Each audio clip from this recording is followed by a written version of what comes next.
over 500,000 views on a single video? Well, I'm here to share tips with you today.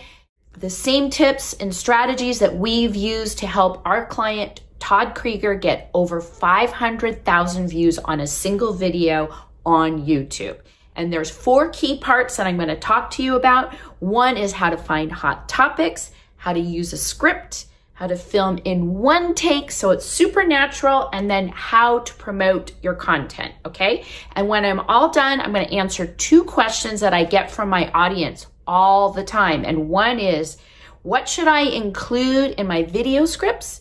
And number 2 is how to get comfortable before I go and shoot my video. But before we get started, for those of you who do not know who I am, I'm Kristen Poborsky, and I help coaches, healers, and therapists get more views on their content, get their content strategy dialed in, and get more views and build their audience. So let's dive into today's subject.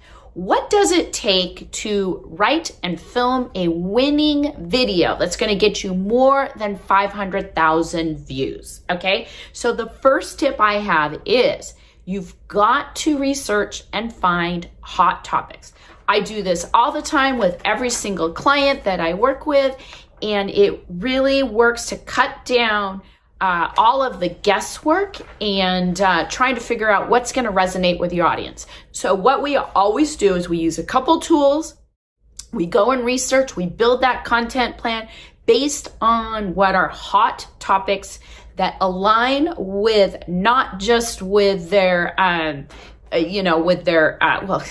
it needs to align with their services, okay? Whatever you do, whatever you're going to do for content, it must align with what you're going to sell to your audience eventually, okay? So that's the first thing. We do research everything. And then what we do is we write a script. This makes it so much easier. I have my script right here that I've written. I'm not reading it, as you can tell. I'm looking right at the camera here because I know my subject. So that's another tip I want you to take away with you. If you're going to pick something to talk about, you better know what you're talking about, because it makes it loads easier to be able to share what you need to share. But the next thing we always do is we write a script, not a full script, a very short script.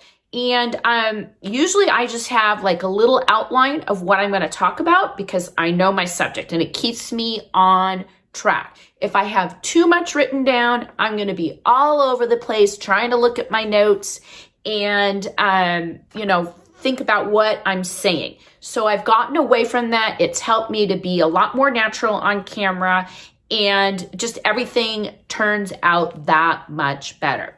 So the next thing is how to film in one take. You want to be able to just sit down, film all in one take the good with the bad, just go ahead and do it. If you really mess up, I have one little tip that I do here.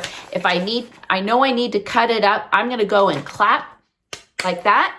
And that tells me when I'm going back in and I'm editing, I need to cut that part out, right? So that's a little tip there.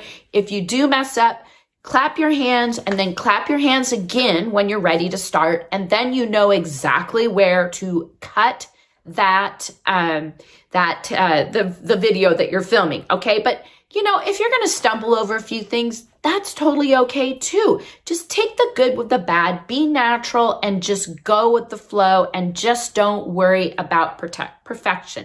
That's how you get it all done in one take. Then, once you're all done, the other key is to make sure that you promote your content. So how do you promote your content and get 500,000 views?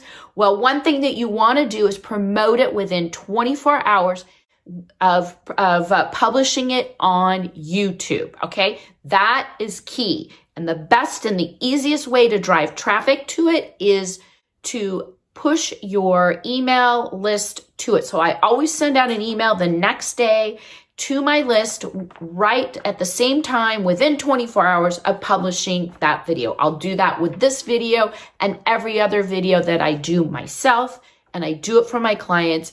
And it's a great way to start sending those signals to the algorithms that people are watching the video. Okay, so that is just the easiest ways that you can start improving your videos and getting more views, like my client, Todd Krieger, who has had a video, and this video has been around for 5 years. So it's evergreen content. He's still getting views on it every single month, and it's driving traffic to his website and getting people to call him. So do those 4 things, and it will help to improve the chances that you are going to get a winner video out on YouTube or anywhere else for that matter. So let's dive into the questions of today. And also, I just want to make sure that you guys know that if you need some more help, I have a great resource right down in the notes. It is the roadmap. It's going to help you create more profitable content. Takes you all through the steps. So go ahead and grab that roadmap. But let's dive into today's questions that I have.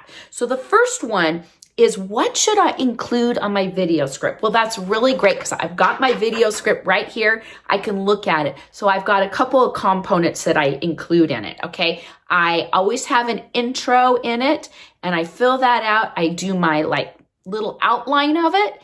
And then what I do is I have an introduction of myself, and then I dive into my talking points. And then after that, I wrap it all up, and then I do a couple questions. And the reason why I do those questions, I do it this way, is because I want to repurpose my video content. So this gives me a way of taking one longer piece of content and chopping it up into more pieces of content. So I'll take the whole long video, put it out there, then I will chop it up and do just the training for people that just want to watch that. And then I'll take these 2 questions that I'm doing today. They will each be 2 separate pieces of content. So that way I end up with 4 pieces of content and 4 blog posts that I can push out on social media, have on YouTube, Facebook, wherever I'm going to put it, it's out there. So that's the answer on what to include. And then I went a little bit deeper to tell you how I use it all, because it is a strategy and how I 12x my content. The question 2 is, how do I get comfortable before I do my takes? Well, one thing is a lot of practice, okay? I sit down and I always do a practice takes before I get started. That really helps a lot. Also, time in front of the camera, things like that, those practicing, it takes a lot of pressure off, because the more I do it, the more comfortable I get. The other thing is I get out of my head and I'm really kind of thinking about who I'm talking to. So I have my avatar in front of me so that I'm more natural, and that it really gets me more comfortable in front of the camera. So I do those things. Sometimes if I'm really nervous, I will do things like play music, jump up and down, do all kinds of things to get myself into the mode of being really comfortable in the camera. But the biggest thing I can say is practice, practice, practice. So the more time you have in front of the camera, the better off, the more comfortable you're going to get. And don't be so attached with perfection. Be okay with stumbling. You've seen me kind of stumble over my stuff. And I just don't worry about it. I pick up from where I am, I go on, and that's how I get it all done in one take. I just relax, and I don't care if it's perfect or not. So that's the question number 2. And I hope you enjoyed today's video content. Please leave a comment, ask me questions. I'd love to hear back from you. And again, don't forget to pick up your copy of the Content Creators Roadmap. It's going to help you create more profitable content.